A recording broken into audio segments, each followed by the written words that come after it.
ವಿದ್ಯಾರ್ಥಿಗಳು ಸ್ಪರ್ಧಾ ಮನೋಭಾವನೆಯಿಂದ ಕ್ರೀಡಾಕೂಟದಲ್ಲಿ ಭಾಗವಹಿಸಬೇಕು ಎಂದು ಶಾಸಕ ಟಿ ರಘುಮೂರ್ತಿ ಕಿವಿಮಾತು ಹೇಳಿದ್ದಾರೆ.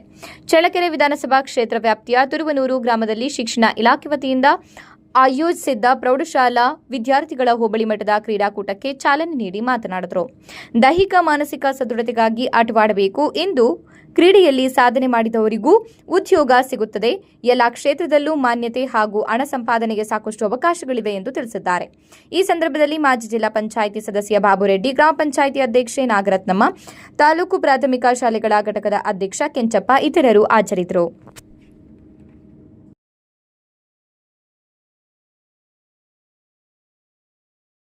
ಫಲಿತಾಂಶ ನಾವೇನು ಸಾಧಾರಣವಾದ ಒಂದು ಫಲಿತಾಂಶ ಬಂದಿದೆ.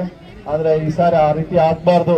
ಎಲ್ಲ ನಮ್ಮ ಮುಖ್ಯೋಪಾಧ್ಯಾಯರು, ಸಹ ಶಿಕ್ಷಕರು ಅವ್ರಿಗೆ ಉತ್ತಮವಾದ ಒಂದು ಎಫರ್ಟ್ಸ್ ಹಾಕಿ ಅವ್ರನ್ನ ಪ್ರತಿಯೊಬ್ರು 100ಕ್ಕೆ 100 ಜನ ವಿದ್ಯಾರ್ಥಿಗಳು ಯಾರೆಲ್ಲ SSLC ಎಕ್ಸಾಮ್ ನಲ್ಲಿ ಭಾಗವಹಿಸ್ತಾರೆ ಅವರೆಲ್ಲರೂ ಕೂಡ ಅವ್ರು ಉತ್ತೀರ್ಣ ಆಗಬೇಕು ಉನ್ನತ ಶ್ರೇಣಿನಲ್ಲಿ ಅಂತ ಹೇಳಿ ಸಂದರ್ಭದಲ್ಲಿ ಹೇಳ್ತಾ ಇನ್ನೊಮ್ಮೆ ನಿಮ್ಮೆಲ್ಲರಿಗೂ ಶುಭವನ್ನ ಕೋರಿ ನನ್ನ 2 ಮಾತನ್ನು ಮುಗಿಸ್ತಾರೆ. ಧನ್ಯವಾದಗಳು.